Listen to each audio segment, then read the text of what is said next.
annual meeting is one of the Chamber's largest annual events. Today we have a crowd of just under 500 people. As President and CEO, I have the opportunity to work with many talented and successful business leaders from throughout the Tri-Cities community. The Regional Chamber is well served by an active and diverse board that's currently 38 strong. And I'd like to take a few minutes to recognize our board and ask them all to please stand. And as always, if you could please stand and remain standing, and we'll hold our applause until the end. First, I'll start with our executive committee. Our board chair is Renee Vasquez, Ennis Fine Furniture. Past chair, Mike McWhorter, Payne West Insurance. Chair-elect, Ron Boninger, Tylite. Treasurer, Kevin Sullivan of Curion Inc. Marty Conger of Battelle. Melissa Gerard, Washington River Protection Solutions. Tom Mackey, Agri Northwest. Vicki Monagudo, Century 21 Tri-Cities. Tony Umek, Floor Government Group. And John Ziobro, Telquist Ziobro McMillan. Our board of directors, we have Sherry Armijo with Abadan.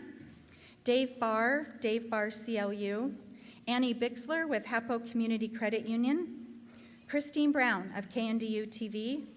Paul Carlisle with Elevate. John Crook with Paragon Corporate Housing. Sean Flaherty, the Tri-City Herald. Nick Gonzalez, Boughton Construction. Dallas Green of Windermere Real Estate Tri-Cities. Don Carger with Henry's Restaurant and Catering. Russ Kiefer with Trios Health. Carlos Martinez with Durashine Clean Company. Eric Marticelli with Cascade Natural Gas. Karen Miller with Benton PUD. Mike Miller, Moon Security Services, Inc. Dean Moody, Intermountain West Insulation. Dr. Lee Osler, Center for Dental Health. Scott Oxenford with Bechtel National, Inc. Scott Parnell, Washington Closure Hanford. Bill Robertson of Bill Robertson Nissan. Cheryl Salamoni with Town Square Media. Kershed Sharifov, Century Securities Associates, Inc.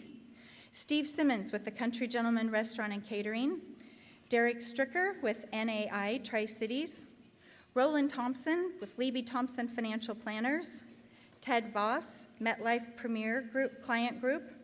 Randy Way, Sylvan Learning Center. Ray Weil, Mission Support Alliance. Boy, 38 board members, so please join me in thanking the members of our board of directors for their talent and leadership. The Chamber also has a number of ex officio members representing partner organizations who are actively engaged with the Chamber's Board of Directors, and we'd also like to recognize them and thank them for their participation. We don't have 38, however. And we'd like to ask them if they'd please stand.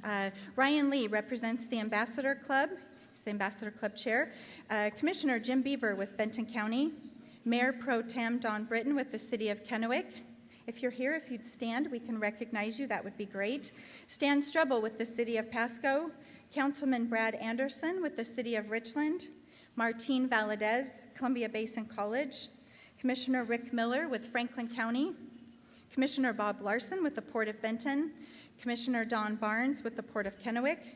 Randy Hayden with the Port of Pasco. Dr. Rick Schulte with the Richland School District. Jason Mercier with Washington Policy Center. And Melissa O'Neill Purdue with WSU Tri-Cities. Please join me in a round of applause in thanking all of these individuals for their dedication and partnership with the Regional Chamber.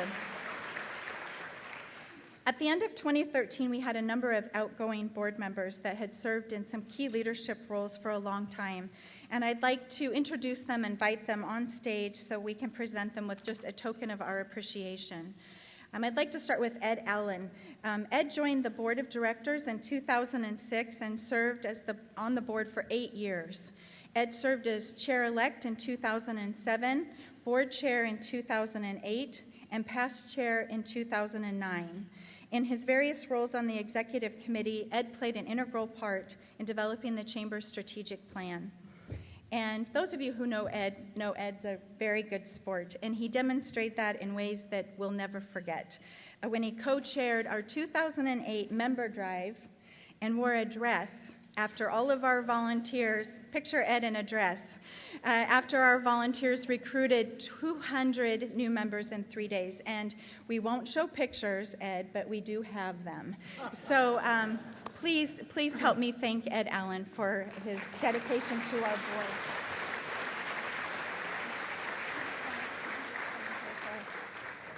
And then we also have Mike Neitzel. Mike joined the board in 2008 and served on the board for 6 years. Mike joined the executive committee in 2010 and served as the treasurer for 3 years during 2011, 12, and 13. In his role as the treasurer, Mike chaired the budget and finance committee, and during those 3 years as well. Mike provided a great deal of leadership during his 6 years. I learned a lot from working with him, not only in the areas of finances, but he's really an all-around solid decision maker. So please help me thank Mike Neitzel.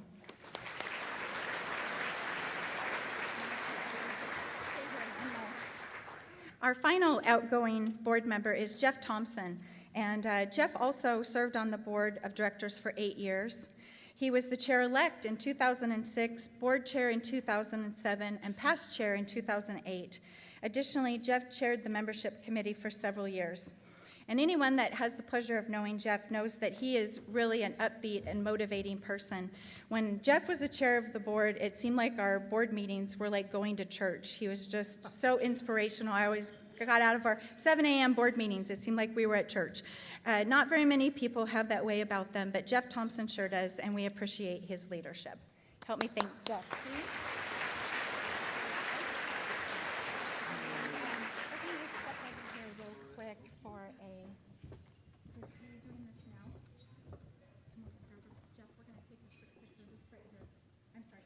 Where are you going? Sorry. Do what I'm told. There we go.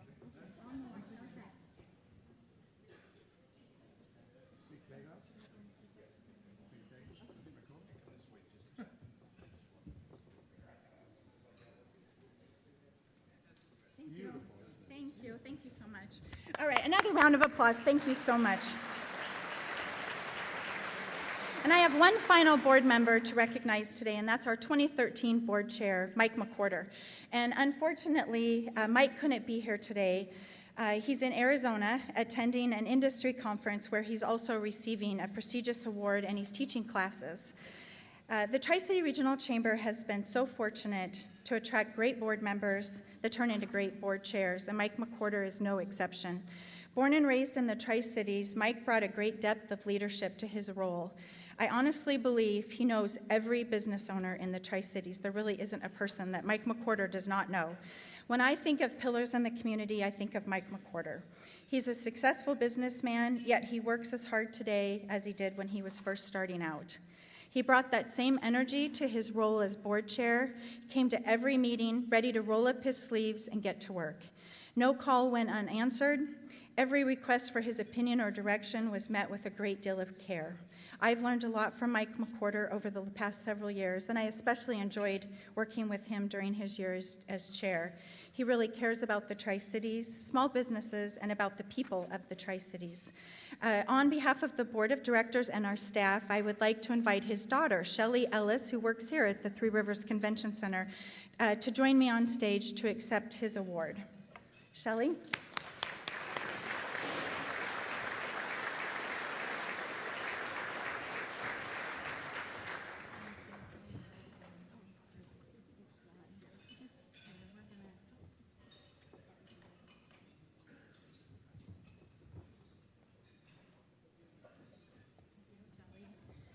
All right, tell your dad. I'm sure he's getting awards and teaching classes, but I know he's playing a little bit of golf too, so I'm kind of jealous. There's a great quote, play for the name on the front of your shirt, and they'll remember the name on the back. We have an exceptional staff that comes to work every day playing for the Tri-City Regional Chamber, and I'd like to introduce them and bring them on stage so they can also all be recognized for the exceptional work they do for our members. And they're joining us up here. So we have Ashley Coronado is our PTAC Business Counselor. In our event department, we have Lisa Nelson, Event Director, Kim Van Warmer, Event Director, and Kim and Lisa are the ones who have tirelessly put this event on for us, as well as our whole staff, but Kim and Lisa especially. So let's give them a little round of applause as well. In our Our membership and communications, they're exhausted. They're back here giggling. They're like, ah. Membership and communications department, we have Elizabeth Holt, who's our marketing and membership director. Kelly Rains is our communications manager. Kylie Elgin is our member services and programs coordinator. In our Government and Economic Affairs Department, we have Austin Nielsen, our Government and Economic Affairs Coordinator, and we have Melinda Hoffman, our Accounting Coordinator, and Shannon Burgess, our Administrative Coordinator. And way in the back, she doesn't work for us, but she's been helping us out. Her name's Jillian Marquez, and she's been working in our event department for a couple of months. So we want to acknowledge her. She's been a great deal of help. So this team works incredibly hard for the Tri-Cities and for all of our members, and I'd just like to thank them and give them all a round of applause. Thank you, everybody. All right. They all have, I guess we're doing a picture. All right. Well, they have lots of things they're busy doing, so thank you so much, and great job today, everyone. In addition to our excellent board of directors, the Chamber is fortunate to have a wonderful ambassador club. The ambassadors are a group of 60 volunteers who help the Chamber by attending ribbon-cutting ceremonies. They serve as greeters at our events, today's event, providing leads for new members, assembling our monthly newsletter, and an array of other activities. Many of our ambassadors are here today, and I would like to ask them if they'd please stand so we could recognize and applaud them. So please stand if you're an ambassador. We've got a great group here today, so let's give them all. Look at all these great people. Thank you so much.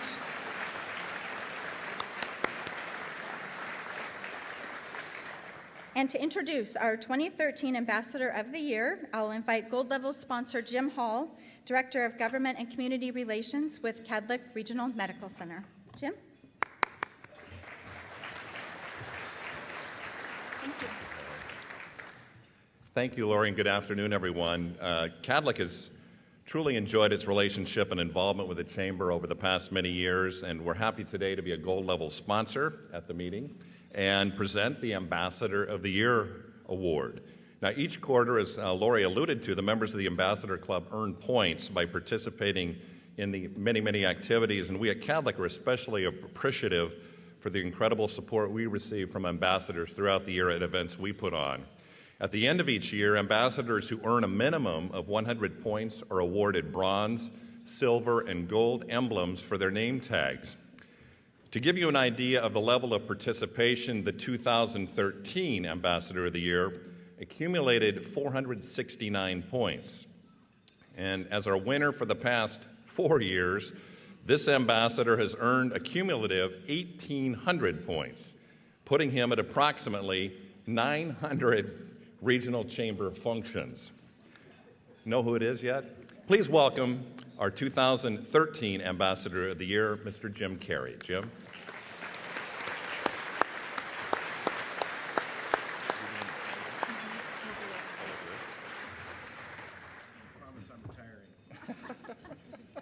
Thanks, Jim.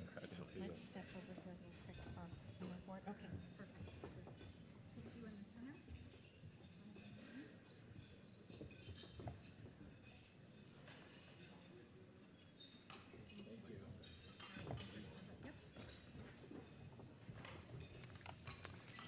Thank you again to Jim and again to all of the Ambassador Club.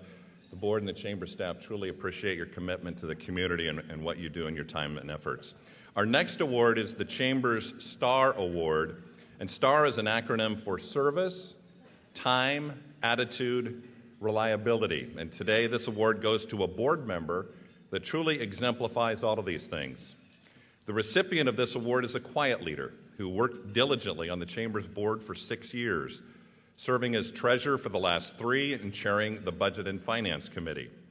The recipient of this award has worked behind the scenes, and today we'd like to shine the spotlight on him. He was instrumental in improving the quality of reports to the board and overseeing the Chamber's investments. The Awards and Recognition Committee has chosen the 2013 Chamber Star Award goes to Mike Neitzel. Mike?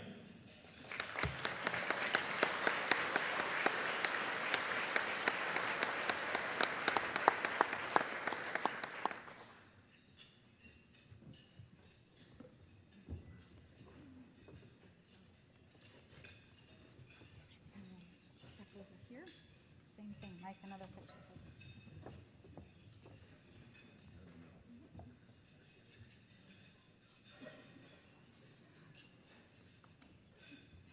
Thank you.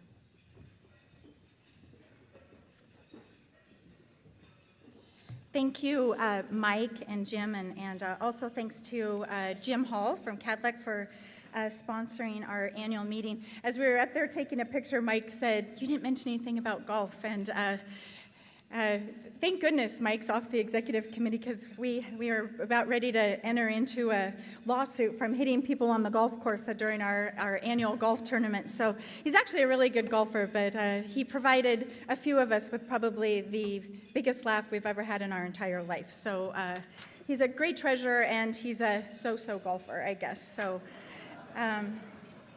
All right, at this time, I'd like to recognize some very important members by presenting our Impact Awards. These awards recognize our members that have positively impacted the Chamber through their support and financial contributions. Today, we have 2 Impact Awards to present, one to a community partner organization and another to a corporate member. To help present our Impact Awards, I'd like to invite Diamond Level sponsor Monica Collishaw, Conservation Supervisor with Cascade Natural Gas Corporation, to join me on stage. Thank you. Thank you. Thank you, Lori. Cascade Natural Gas Corporation is happy to be a Diamond Level sponsor of today's annual meeting, and I'm pleased to help recognize a valuable community organization. As Lori mentioned, the Chamber is recognizing a community partner organization whose involvement in the Chamber has been of great value. This year's recipient of the Impact Award takes advantage of nearly every opportunity the Chamber offers for networking and demonstrates the value it places on the Chamber through their continued involvement. This year, the Chamber would like to recognize the 2013 Community Partner Organization Impact Award recipient, Tri-Cities Cancer Center. Chuck DeGoyer, please join us on stage so we can recognize you.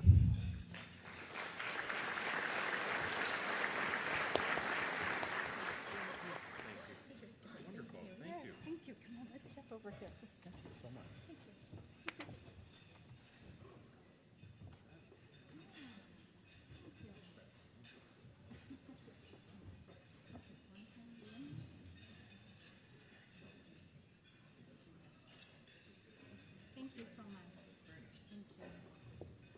Yep, okay, you're good. I think you... So thank you, Chuck. And I said to him, I'm so glad that was him and not me that tripped up the stairs, but that's not really very nice either. So thank you. We really appreciate the Tri-Cities Cancer Center team and really enjoy all of their interactions with the Chamber. So before we award our Corporate Impact Award to the member who provided the greatest amount of financial support to the Chamber during 2013, we want to recognize the 9 other companies that round out our top 10. And we have all of these companies represented here today. So when I call your company's name, if you're with that company, if you please stand so we can recognize you, all of you. Pacific Northwest National Laboratory, Numerica Credit Union. Please stand if you're here from these. No one's standing. Benton PUD, Payne West Insurance, Cadillac Regional Medical Center, Legends Casino, City of Richland, Cascade Natural Gas, and Hapo Community Credit Union. Please help me thank these members who provided the Chamber with significant financial support. Thank you so much. And Monica Collishaw, again with Cascade Natural Gas, will help me present the Impact Award to the Chamber's 2013 Top Financial Contributor. Monica? Thank you again, Lori. The recipient of this award is a visionary level member of the Chamber. During 2013, the funds that this company directed toward the Chamber helped to sustain 3 programs the Chamber offers. The Meet the Buyer program, where small businesses can hear directly from purchasing departments of government agencies. The Women in Business Conference, which took place in January and featured some of the most successful women leaders in the Tri-Cities. And the Small Business Incentive Program, which provided funding for 50 small business members to receive $30,000 in essential resources. 2013 marked the 3rd year for each of these programs, and they've continued to show much success for the Chamber and small businesses in our community. They truly demonstrate the highest level of commitment to the business community. As you've probably all figured out by now, I'm referring to Washington River Protection Solutions. If we could please have Melissa Garrard from Washington River Protection Solutions join me on stage.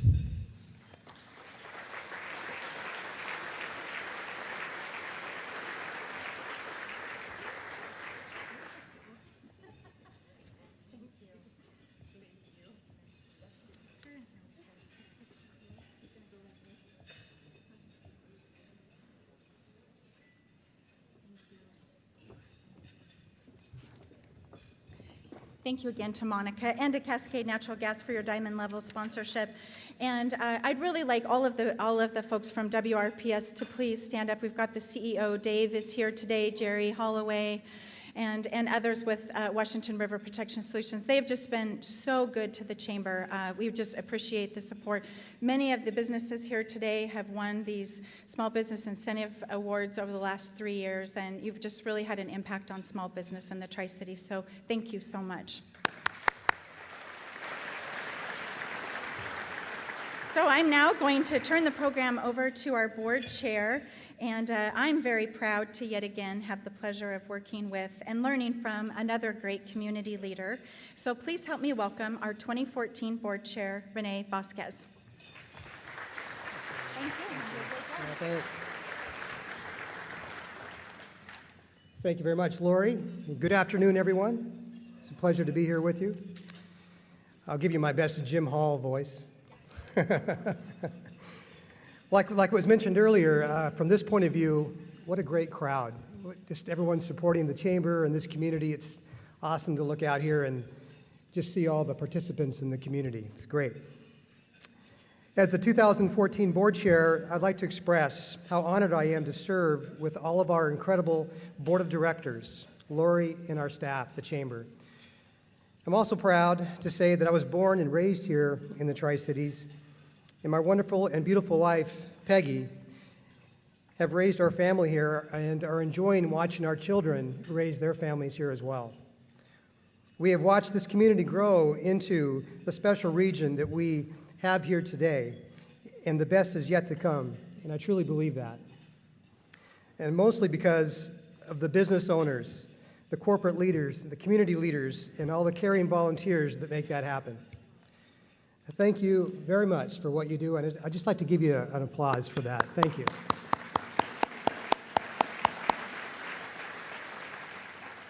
You know, together, I truly believe that we're doing fantastic things. There's fantastic things on the table. I see everyone here, and I know that there's business people here, community leaders that have dreams and hopes and possibilities for what's yet to come. So enough of that, we'll get on with the program. We have 3 final awards to present today. The Chamber's Business on a Roll Awards. The Business on a Roll Awards recognizes member businesses that achieved significant success in 2013. Our Awards and Recognition Committee carefully considered all nominees. Nominees were evaluated for major revenue growth, adding jobs and hiring new employees, receiving national or industry awards, and community involvement. The Chamber received many nominations from well-deserving member businesses.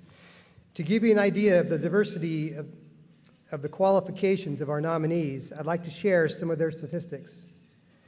Several members reported 75% growth in revenue during 2013. Many of the members reported between 50 and 70% growth in employees in 2013. Now, to help me present the first of 3 2013 Business on a Roll Awards, please welcome Corey Pearson, Executive Director here at Three Rivers Convention Center. Corey?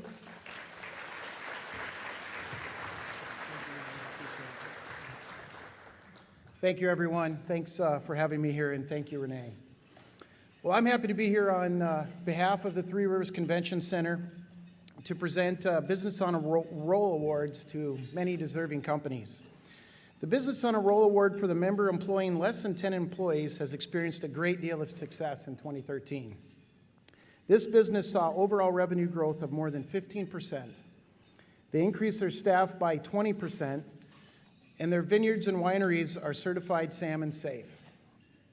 This business is a fourth generation and family owned.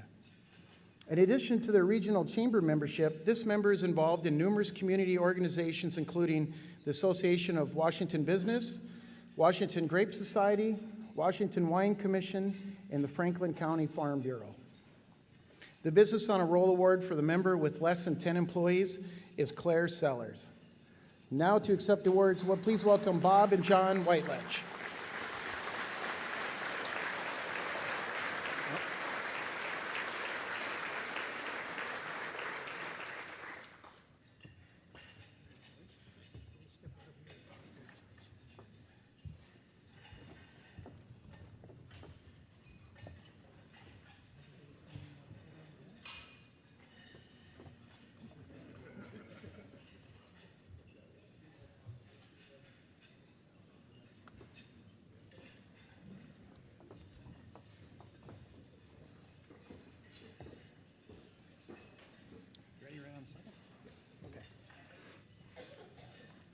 Congratulations, Claire Sellers. I do take bribes. My office is right over there. The second Business on a Roll Award goes to the member business that employs between 11 and 50 employees. This member business was established in Richland in 2011. Last year, this member saw a 30% growth in revenue, and this member also added 15 staff members to their team. They're very involved in their local community, and they give their time and money to over 50 local businesses, schools, and nonprofits in 2013 alone. This business also won the Home Builder Association Chef on Parade Award in 2013. The Business on a Roll Award really should be Business on a Cupcake because it goes to Frost Me Sweet for 2013. Megan Savely, please come forward.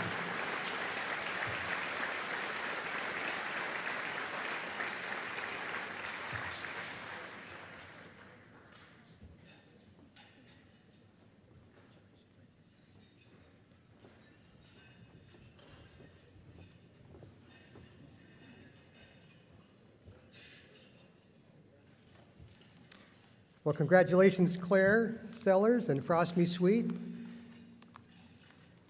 Nice to have some local winners and successful businesses on the move. At this time, I'd like to invite Richard Deeb from Legends Casino to present our final Business on a Roll Award. Richard?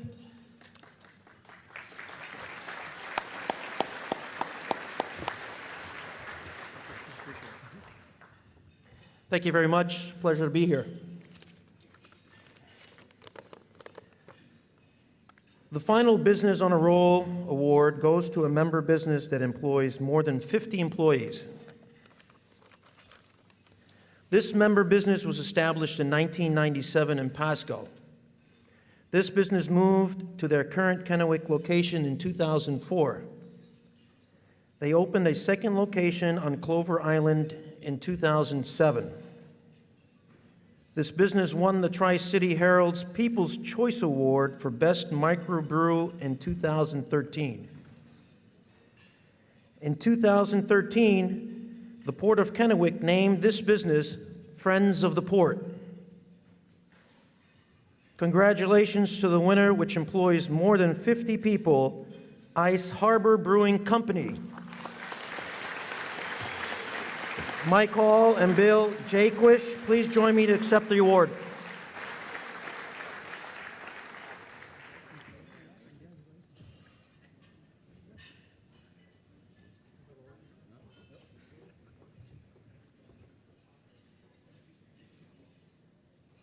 Well, wow. Congratulations again to Claire Sellers, Frost Me Sweet, and Ice Harbor Brewing Company. I'd like to just say a special goodbye to Tess. We're going to miss you, Tess. Thank you for what you do. So here's wishing you and all the other nominees continued success in 2014. Good afternoon, everyone. You know, as I got ready to come here today and I look out at all of you, I have to say something. You know what I love about Tri-Cities? All of you.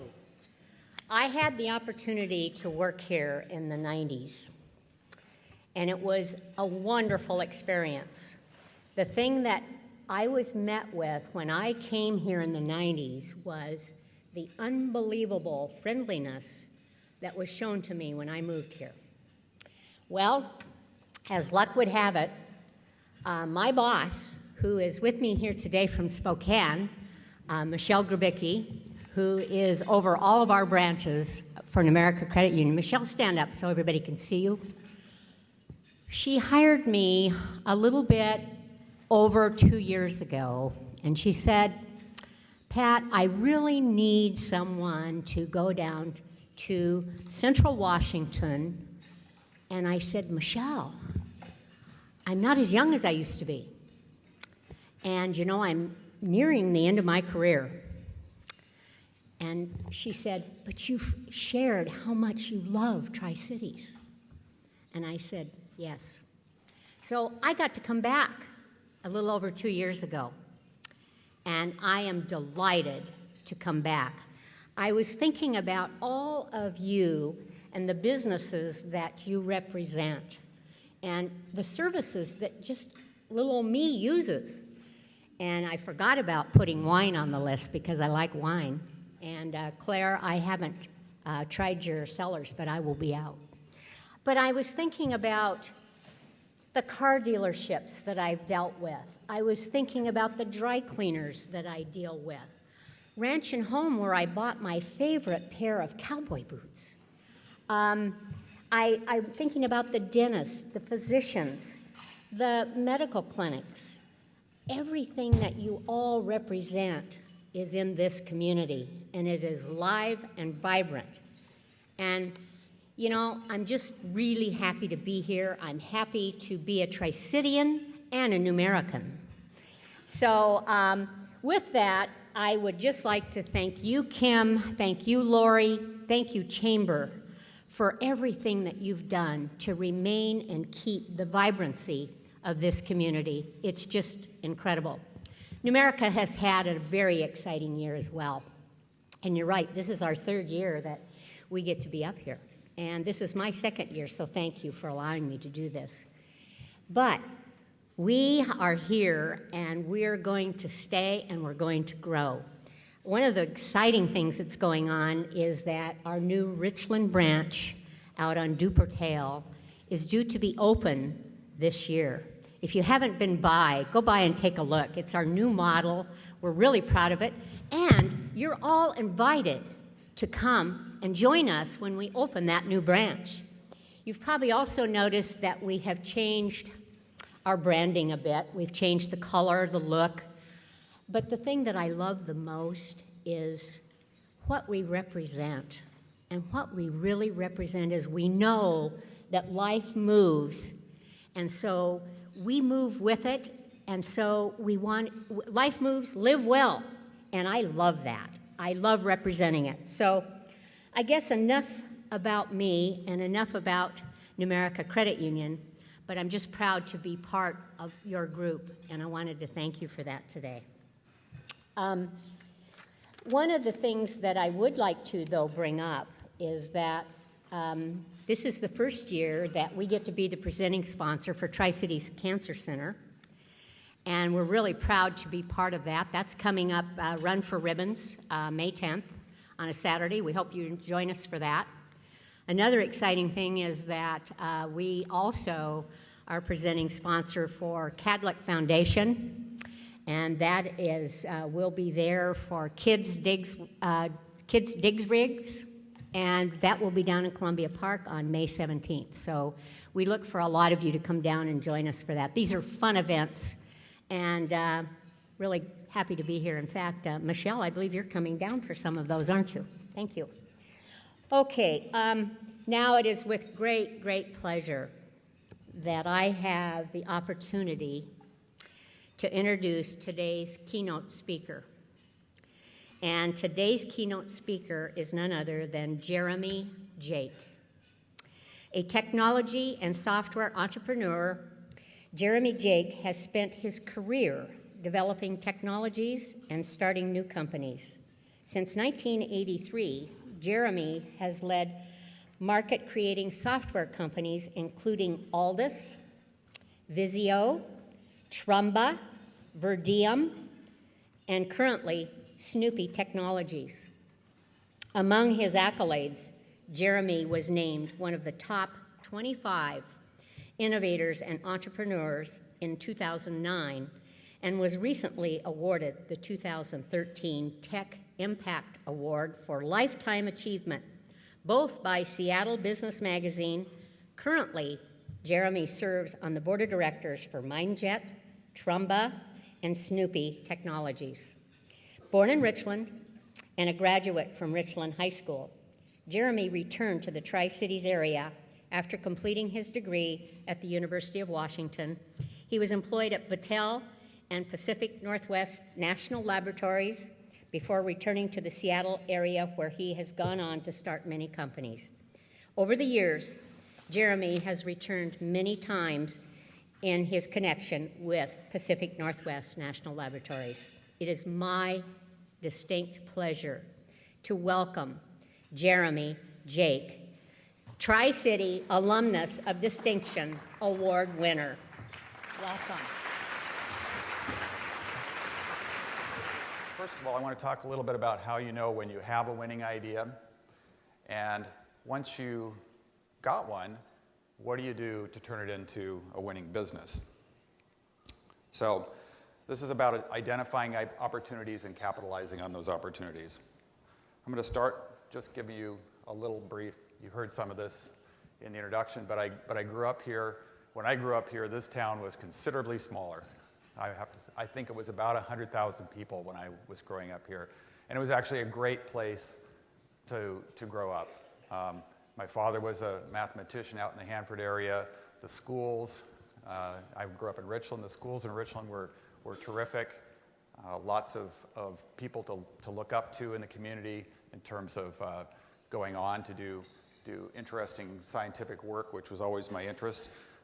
Grew up here, went over to UW. Like a lot of kids in my generation, thought that I needed to be a doctor, so I was over there for a while doing pre-med stuff, then decided that organic chemistry, I liked organic chemistry, but organic chemistry really didn't like me very much. So that was the washout course, and I washed out, and decided I'd be a philosophy major, which sounded much easier to do that. So as part of that, took a logic class, was really good at logic. The professor suggested I try a programming class, and I was hooked. And got my undergraduate degree as quickly as I could so I could get into graduate school for computer science. And this was at a time when I don't believe the UW had yet graduated an undergraduate with a computer science degree. They were starting a program, but they were just doing masters and PhDs at that time. So it was very early in the evolution of computer science as a study area. So that was a really good thing. To come out of school with a degree that's rare and in high demand at that time was great for me. I think that was a lot of what gave me the confidence to go do a lot of startups, because I never worried about getting a job. So I went back to Seattle, and let's see here. I did a number of startups, starting with Aldus. I was working at Boeing and went back to Boeing, finished my degree, and our project that I was working on a CAD system for the 777. This would have been in the late 70s, early 80s. And Boeing canceled the project, and they brought in a product from Dassault, the people that make the Mirage fighter jet, called CATIA, to design the 777 on. So I, at that point, decided I was never again going to go to work for a company where what I did was supporting. I didn't want to be, if I'd been an aeronautical engineer, Boeing would have been great, but for a software guy, it really wasn't great. So it was time to move on, do something else. I went to a company called Atex that was doing systems for magazine publishing and newspaper publishing, and that facility where I was working in Redmond was closed, and so out of that we formed this company called Aldus, and we went down at the path of starting to do desktop publishing. I'll talk more about that. Left there, went to Vizio, did the same kind of thing, did another startup, and then Trumba, and I'm going to talk about these companies and also the most recent one I'm doing, so you can get a sense of how I think about starting companies. So there's three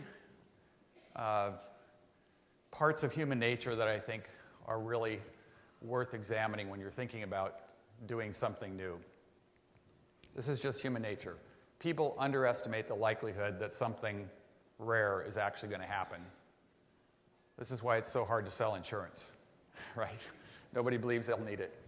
Secondly, people are poor at recognizing a threat when it starts as a small threat that really doesn't impact them today, and they tend to ignore it as it chews up at them from underneath. I'll talk more about that. And the third part of human nature that's good for entrepreneurs is that thankfully people rely on experts for information. You don't have to talk to everybody, you just got to talk to the experts. So these are three business books that I love and have guided me over the years. And if you want to dig into any one of these topics, this would be the place to go. The Black Swan is about the occurrence of rare events and how to take advantage of them, in the sense that you shouldn't bet against rare events. You shouldn't bet for them in a big way either, but you should recognize that a lot of little bets on rare events will pay off. The second one is about how new innovations eventually run past existing competition in the marketplace, and how you can make that happen yourself, how you can defend against it. And the third one is about this idea of how you break into a market by taking advantage of the fact that people listen to experts. So the first one is about seeing things more quickly than others do, and moving more rapidly, because the thing about a black swan is nobody expects it. It's a surprise to everybody, most everybody. Doesn't happen very often, and of course once it happens everybody says, well, of course we could all see that coming, but of course nobody did. And from a business point of view, if you can be one of the first people to act on something that doesn't happen very often, you can gain an opening. It's a door opener.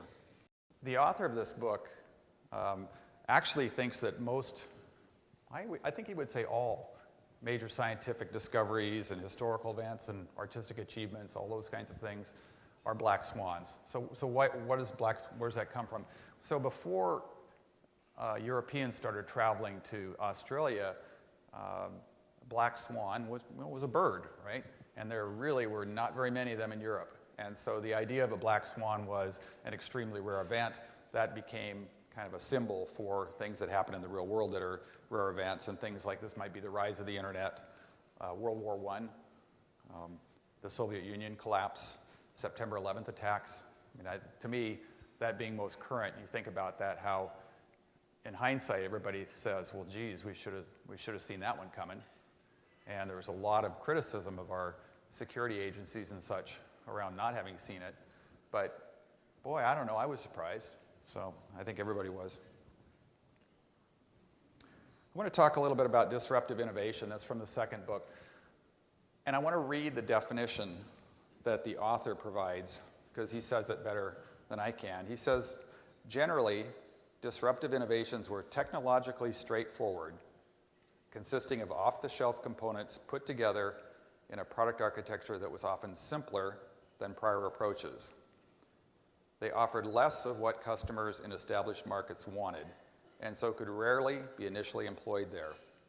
They offered a different package of attributes valued only in emerging markets, remote from and unimportant to the mainstream. So the key point there to me is less of what customers in established markets wanted. So innovations often start by addressing a market that can't take advantage of the innovation that maybe the upper part of the market can. They go at the low end of the market. They start at the bottom. Lower standards, less money. That's where you go first. An example of this would be cell phones. I know a lot of people in this room are probably old enough to remember the first cell phones and how crappy they were. They were really bad. And why would you buy one? Well, you know, the first people who bought cell phones were people who had to carry pagers. Cell phones did not compete with landlines initially. They competed with pagers, and pagers were bad because you had to go find the nearest landline and make a call. So cell phones started there. They had crappy voice quality. They cut in and out. They were heavy. They had low battery life. But, over time, they got pretty good. And you can see how they gradually moved past existing phone technology. And if you look now at the combination of what cell phones and IP telephony have done, landlines they're a dinosaur. I mean, I know a lot of people now who just don't have a landline, or they take it out of the house or never get one when they move into the house. Third concept is about people relying on experts, and this comes from Jeff Moore's book. His book was titled Crossing the Chasm, and what he means by that is, look, every time you go into a new market, you might want to sell to the bulk of the market, the majority of the market, but you can't start there.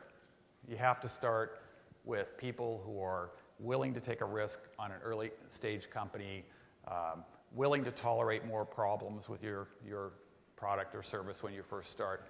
And you've got to sell those people first. And then you've got to figure out how you cross over the chasm from those early buyers who are less critical, more willing, and somewhat, almost hobbyist in their approach to what you're providing, how you get past them into the next group.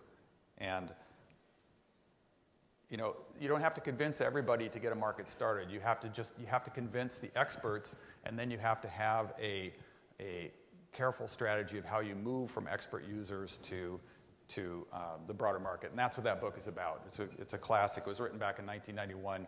I think everybody should read it. So these are three concepts that I think about when I think about starting businesses. Look for disruptions. So try to be the first one to think about how a disruption could be the basis for a new business. Solve a problem that nobody else is solving, or one for which your solution is considerably better. In other words, don't go after an entrenched incumbent and try to undercut them on price by 5% or something like that. Go after a market that's not served by incumbents and try to chew up from the bottom. And third, start with enthusiasts. So I'm going to go through examples from the companies that I've started and talk a little bit about what I saw in those companies. So Aldus was one of the three companies that created desktop publishing. It was Aldus, Apple, and Adobe. And let me tell you the story of this. So when we started Aldus, I had been doing CAD at Boeing for airplanes. I went to work for ATEX. I was essentially doing CAD for advertisements. And when we left, when we were kicked out of ATEX and started Aldus, we thought, well, we'll just take the same thing we've been doing and move it down to a less expensive computer and sell it down market. So come from the high end of the market down. And that's a tried and true technique. A lot of people have tried to do it that way. But it's actually pretty hard to do. What really worked for us was the opposite, which is that turns out, unbeknownst to us at the time we started, Apple had created this new product called the Apple LaserWriter. And the Apple LaserWriter cost $7,000 because it had a computer embedded in it, very powerful, that was running Adobe PostScript, which was a way to describe text and graphics on a page. And their competition, Apple's competition, was the HP LaserJet, which at the time, well, you can buy them for a few $100 now, that was $3,500. So it was a $7,000 LaserWriter versus a $3,500 LaserJet. Why would you buy the LaserWriter? There was nothing that showed off the capabilities of that device. So the disruption was the combination of a plain paper copier engine with a computer that was running sophisticated software to image the page. That was the disruption. And you think, well, geez, that's kind of an expensive alternative, but it depends what you're comparing it to. If you think about who was doing text and graphics before desktop publishing and how was it getting done, it was being done by people in the art department who sent text out to be typeset, drew stuff using pen and ink, got that photographed, brought the typeset stuff back, put it together with rubber glue and X-Acto knives, photographed it, and sent it to the printer. So that's how it was done. So when desktop publishing first came out, we didn't go try to replace that use, because the documents that were being created that way were handled. You know, we might have been able to come in and make some pitch about we can do it cheaper or faster or something like that, but that's a hard sell when you're a graphic artist and you're going to be displaced. So instead, we went after the drawings that never made it to the art department. We went after the kinds of drawings that any of you might create for your business, but you would never spend the money to go have a professional create it for you. So a newsletter, a brochure, or something like that, a sign, that kind of stuff. And our first users were people who were computer users, not graphic artists, but wanted to create documents mixing text and graphics together, and now they had a way to do it. Now, over time, desktop publishing got a lot better, and now nobody uses X-Acto knives and rubber pots and rubber glue pots anymore. But the start was to go after things that weren't making it to the art department.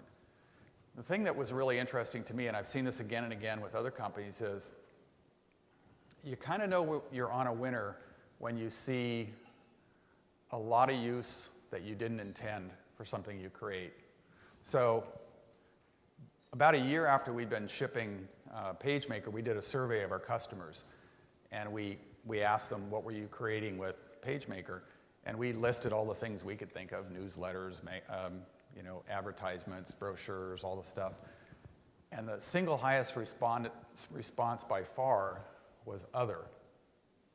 So when you see that, you go, people are using this technology in ways we never imagined. This is really cool. This is much broader than we thought. That's the answer you want, is other. Okay, let's talk about Visio. So I left Aldus. I was there about 5 years. The company went from, in 1985, we shipped PageMaker 1.0. Our first year, I think we did $12 million. The next year, we did $39 million. And the next year, we did $76 million in revenue. Just a rocket ship. We went public 2 years after we shipped product in 1987. This is what happens when you have a partner who bears all the marketing cost.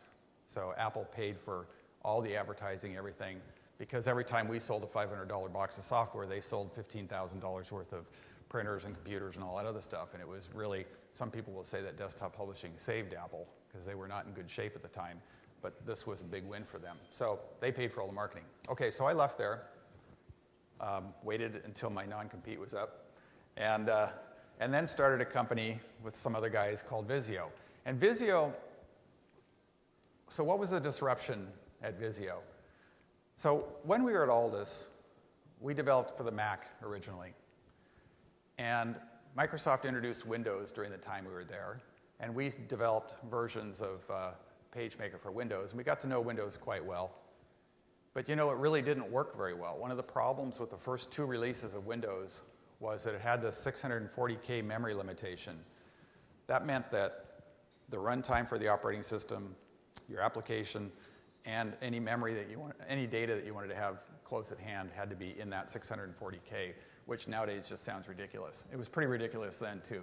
You could do a page or so in a document, and once you got to page 2 or page 3, the computer was swapping that in and out of memory so much that performance just ground to a halt. It was horrible. So we never thought Windows was going to amount to much. But when Windows 3 came out, Microsoft figured out how to break that limitation. And so the disruption was the adoption of a graphical user interface on corporate computers. Everybody was running DOS. First they were running terminals, then they were running PCs with DOS. And here comes a version of Windows that's actually usable. So we thought, this is something we're going to bet on hard. So we bet on that. Same kind of thing as before. We didn't say, okay, let's go figure out all the kinds of drawings that people are doing today on computers and try to do it cheaper or faster. We said, what are the drawings that people are not doing today? And I used to explain this to people by saying, walk around an office and look at the whiteboards. You see a ton of drawings on the whiteboards that never make it into documents. That's what we want. We're going to go get that.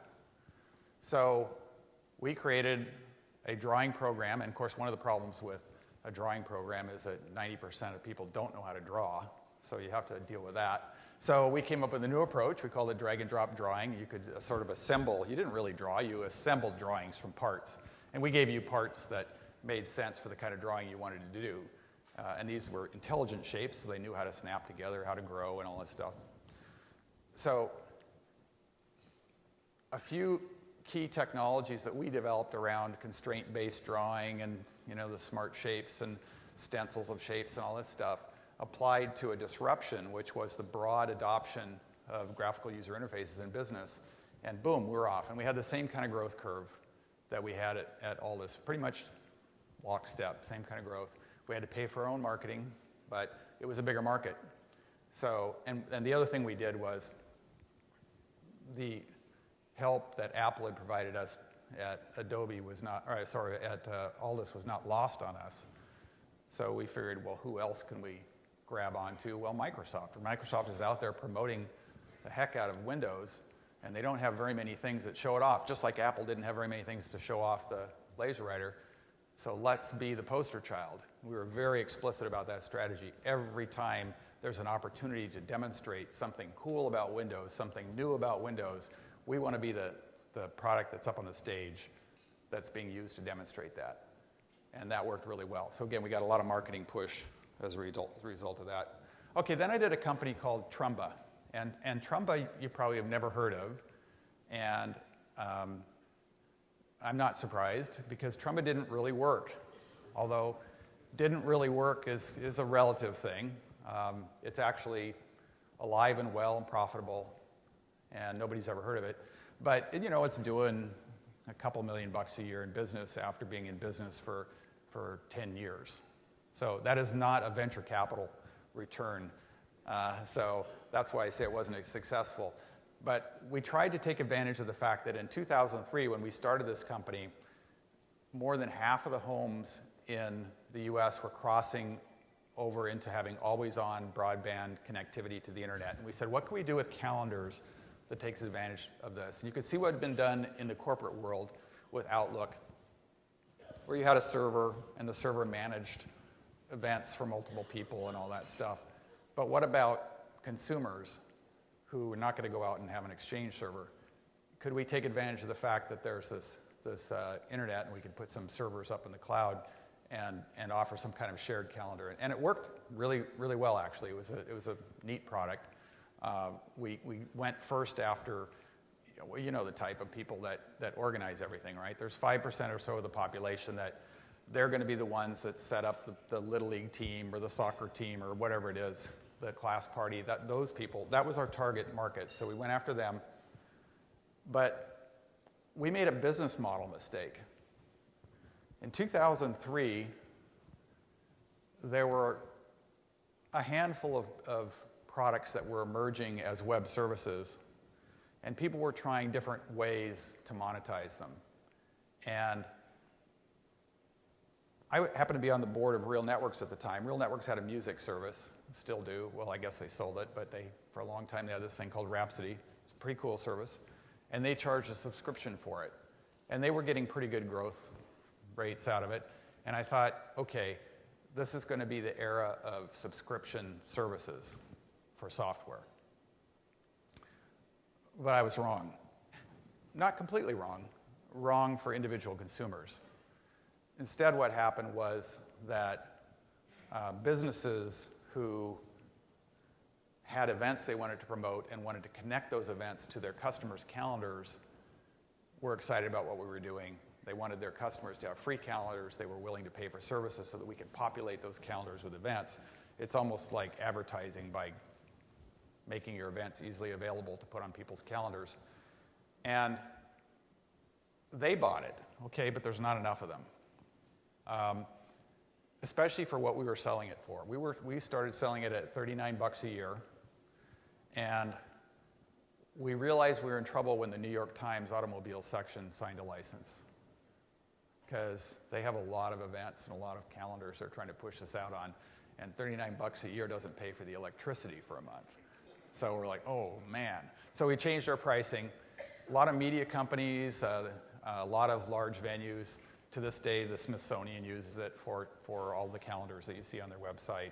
A lot of parks and recs and places like that use it. But it turned out not to be a consumer product, which is the way we had priced it, what we were trying for. So that didn't work, and we never really branched out into this broad range of drawing types that I was hoping for either.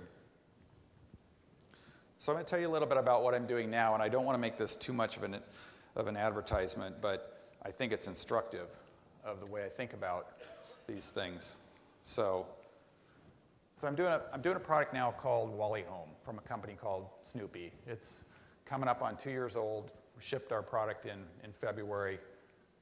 About 26, 27 employees, a lot of other people hanging around, a lot of interns. We're right off the corner of the UW Seattle campus. I have 3 academics as co-founders, technical co-founders, and a lot of interns and people running back and forth. So it's kind of on the porous edge of the UW campus, which is really great. So what are we doing? Well, let's talk about what the disruption was that we were trying to take advantage of in the first place. The disruption is really the smartphone. I mean, almost everybody's walking around with a tremendously powerful user interface in their pocket right now. And you back it up with web services, and the kinds of things you can deliver to these things are absolutely amazing. And you see a ton of companies that are trying to take advantage of Web plus mobile. But Web plus mobile by itself was a little scary for me. I actually spent a year hanging out in the computer science building on the UW campus trying to figure out what I was going to do, and it was pretty clear I was going to do Web plus mobile, but I kept thinking, geez, what's the barriers to somebody else doing the same thing? Because if I'm thinking of this, there's probably 10 other people at least around the world who are thinking about the same thing, and at least half of them got to be smarter than me. So I'm in big trouble. So I'm not gonna win here. I got to find some way to have something that creates a competitive block so nobody else can get in there. So I met a couple of professors from the UW. Excuse me, I'm getting a little dry here. A moment.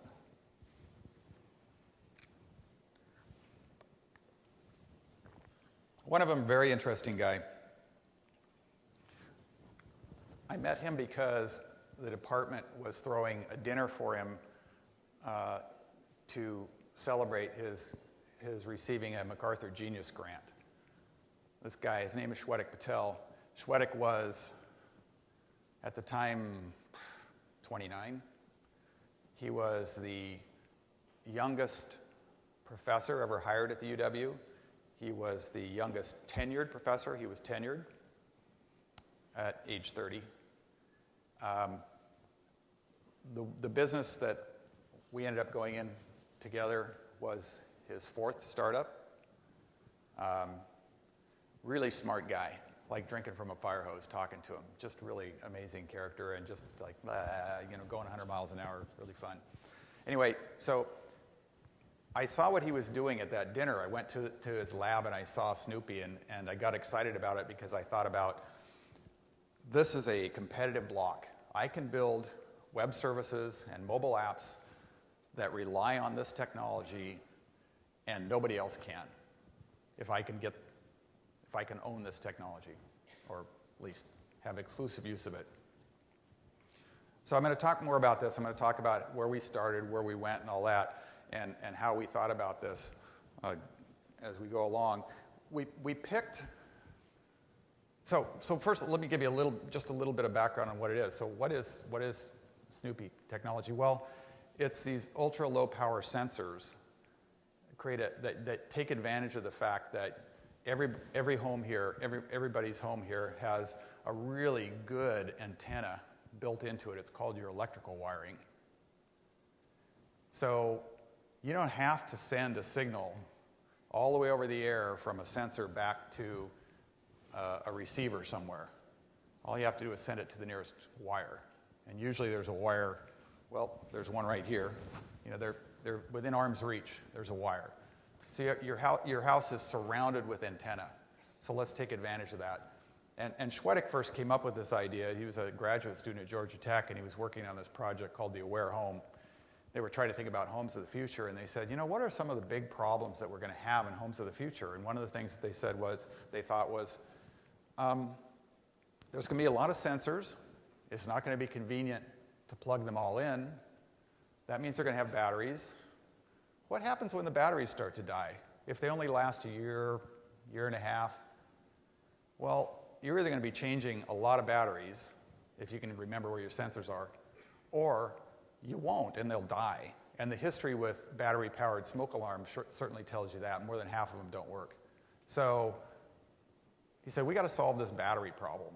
And his solution was to come up with this idea of, well, you know, most of the power that's consumed by the battery is transmitting the signal all the way back over the air. So let's see if we can turn the transmit power way down and just transmit a few feet, hit a wire, and pick it up that way. And so that's what they did. When I got involved, we had to figure out, okay, this is a disruptive technology that only we have access to, so how do I take advantage of that? Where do I go first? Who's the customer? All that sort of stuff. So we went after water losses because it's a huge deal. There's,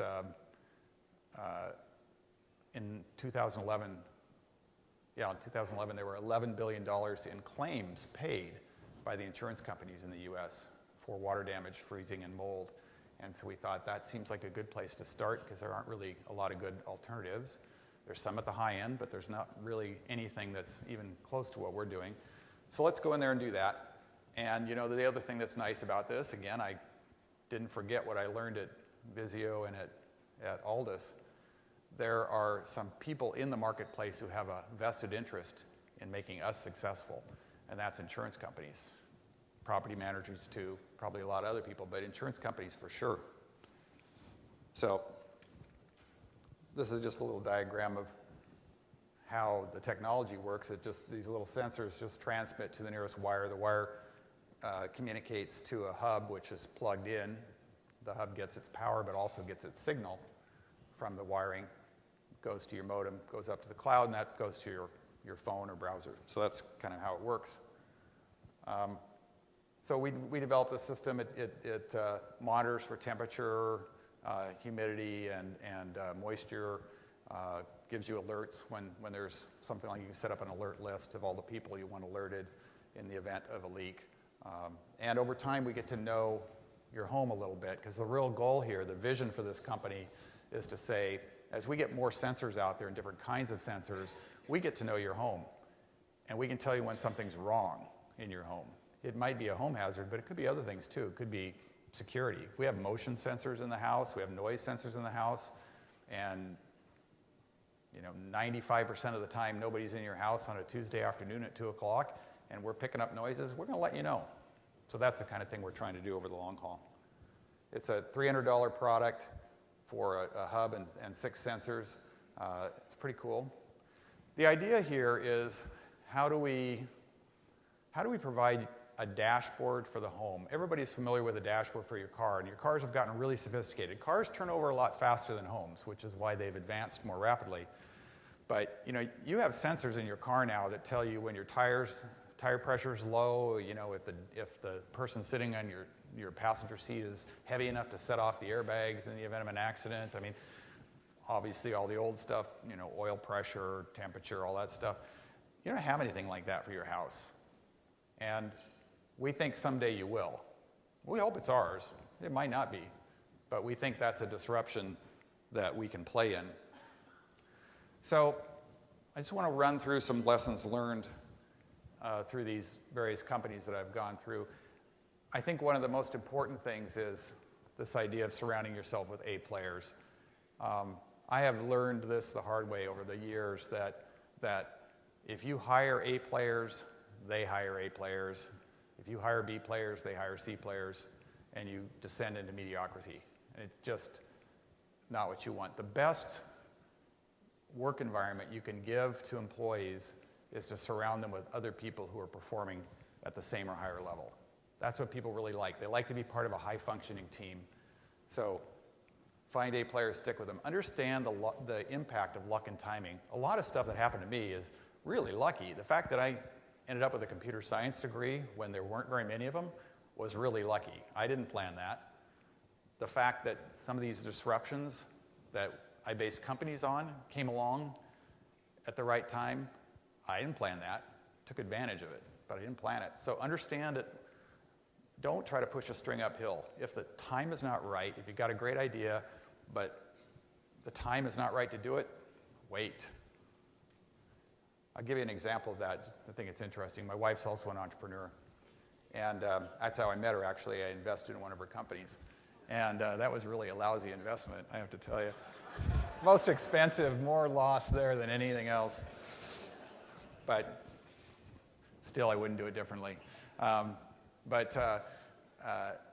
She was working on a product that I thought was really an interesting idea. It was a consumer, it was a kitchen appliance, and she was ready to launch that, but she was ready to raise money and go out and do it in 2008. You might remember that was not a very good time to be trying to raise money and start a consumer business. So it's on the shelf. It'll come back. It'll come back next year probably. This is a Yogi Berra-ism. If you see a fork in the road, take it. What I mean by that is, don't be afraid to take some risks. If you see an opportunity, even if other people see it, a lot of them won't take it because they're too conservative. They're too worried about failure. Don't worry so much about failure. One of the things you learn in the Black Swan is the strategy to dealing with black swans is make small bets on unlikely things. Don't bet the farm, because chances are it won't happen. You'll lose your money. But if it does and there's enough upside, you'll win big. So if you see an opportunity, put a little bit of effort into it. Put a little bit of money behind it. See if you can make something out of it. Chances are you won't. That's okay. Try another one. Which leads to my other one, fail early and learn from it. Don't hang on to something that's clearly not going to work. This is a really tricky equation to sort out because you oftentimes want to keep pushing on something to make sure you've exhausted the possibilities. One of the ways in which I try to calibrate my sanity around an idea is to ask other people for money.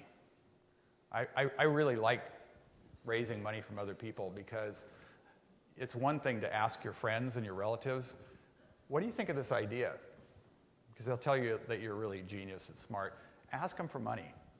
See what they say. You find out how smart they think the idea really is.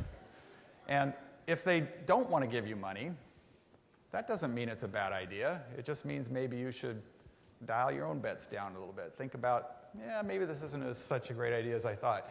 Don't necessarily give up. Just recognize that one piece of market feedback is not real positive. So make reasonable bets on unreasonable things or unlikely things. Don't bet the farm. Be persistent when you're going after something, but don't be insane. If you just know this is a good idea, it's going to work, take your time, keep at it, wait for the timing to line up for you. I love this quote. I know this is probably hard to read, so I'll read part of it. This is from Calvin Coolidge, who is not often quoted. But nothing in the world can take the place of persistence. Talent will not. Nothing is more common than unsuccessful men with talent. Genius will not. Unrewarded genius is almost a proverb. Education will not. The world is full of educated derelicts. Persistence and determination alone are omnipotent. And I believe this, and I have actually stuck this up on my wall at times in my life. But you got to balance this with the famous saying from Einstein, his definition of insanity, doing the same thing over and over again and expecting different results. So don't give up, but learn from your failures and try something different. Thanks very much for your attention.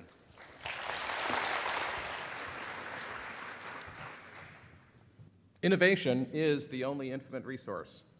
That was Governor Jay Inslee's message to a group of startup founders several months ago that I attended, and it's my message to you today. I think it's a great way to cap off and add a kind of exclamation point to Jeremy's fabulous presentation and all of the great awardees that you've seen here today.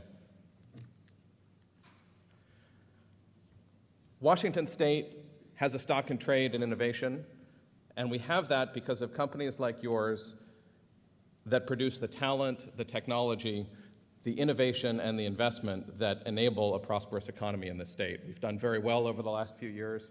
I think today's awardees know that well and reflect it. In fact, they epitomize it. We have the talent in Washington.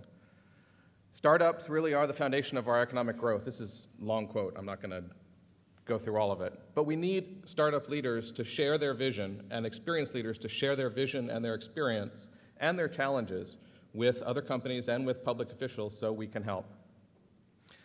Because we have the partnerships that I've seen around the floor today and in this organization, we are now first in the nation in software publisher employment per capita. We're second in the nation in total state-level payroll from the tech sector. 18.4% of Washingtonians work in the tech sector, and that's a growing number. And that's because of work from companies like Jeremy's and the people here at the tables today.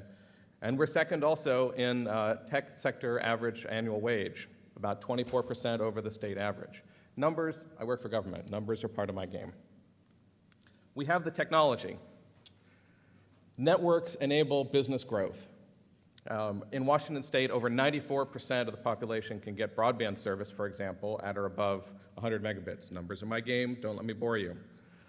What it means is networks provided and built in and around Tri-Cities enable your companies and your children and your partners and your friends to innovate in the way that the awardees at today's event and our keynote speakers' innovation record have enabled other people to do as well.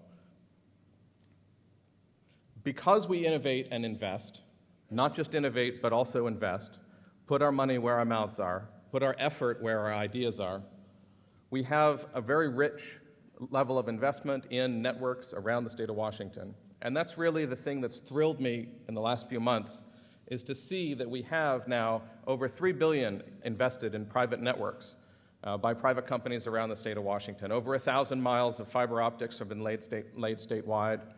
And for example, Charter Cable, one of your sponsors today, is announcing, or has announced, I gather, recently, over $65 million in capital investment in their Washington State network, increasing its business service speed to 100 megabits, which is roughly a doubling of the service speed without a substantial increase in price, as I understand it. And it's because we're able to make the investment in disruptive technologies that we can see innovation in a variety of sectors. Not just agriculture, which has always been a technology leader in Washington, not just software, which we're known for around the world, but in every aspect of business, there's opportunity for disruption. And I'm going to give you a little bit of geek speak here because of what I call, or what's known as Metcalfe's Law. Metcalfe's Law states that network value is proportional to the square of the number of users. Proportional to the square of the number of users. If you don't use it, it's not valuable. If you build a network, it has a value of X. If you double the network itself, you have 2X. If you double the number of people using the network, you have X squared. And so I encourage you all to think about the potential for disruption at scale that occurs when businesses in all kinds of business sectors use the technology sector to reach a much larger audience. This is a tremendous business opportunity for people across the state of Washington, and it relies on two things. One, the availability of networks, like the private networks we've seen built in the last couple of years and deployed all over the Tri-Cities and around Washington. And secondly, the business relationships and the acumen to know where to invest and how to build companies. So what? So build something. I think all of you people here are examples of the success that can come from building a company, building a product, or building a community. So start with an app. The state of Washington has been working on something called the Youth Apps Challenge. And Kennewick High School students, even Horseheaven Hills middle school students are now learning how to build apps. I'd like to learn how to build an app. If I had taken computer science instead of some of the things that I took, I might have been doing more of what Jeremy's doing these days and had a bit more opportunity than even the wonderful opportunities that I've had. Build a product that changes lives. A lot of you have done this already, like Wally, a product that helps people manage their homes, understand their environments. Better yet, build a company, like the recipients of all today's awards. 75% growth is nothing to sneeze at, and hundreds of new employees is also nothing to sneeze at. It's essential for the state of Washington's economic growth that all the sectors represented in Washington State have the networks, the opportunity, and the innovative potential that I see represented in the room today. And lastly, I'd like to urge you to build a community of mentors so that the next generation of companies will be even stronger than the ones we have today. Let me just dive into numbers down here for a second, the lower left corner of the screen. New business starts per 100,000 people. This was a relatively recent development that really thrilled me. I'd like to be first. I'd like for Washington to be ahead of Massachusetts in number of new business starts per 100,000 people. But we're not far off. And if we can be the most successful startup state, if we can be the state where experienced mentors through cooperation and competition, develop a really rich environment of new startups in the technology sector and in the sectors that benefit from technology, then we'll have a great shot at a really even more prosperous future. So thank you all for coming together today.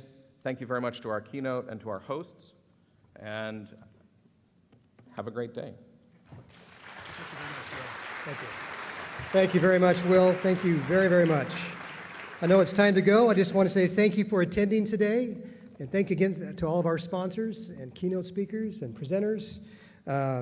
Just want to let you know it's always good business to do business with Tri-City Regional Chamber members. Thank you, and have an outstanding day. Thank you.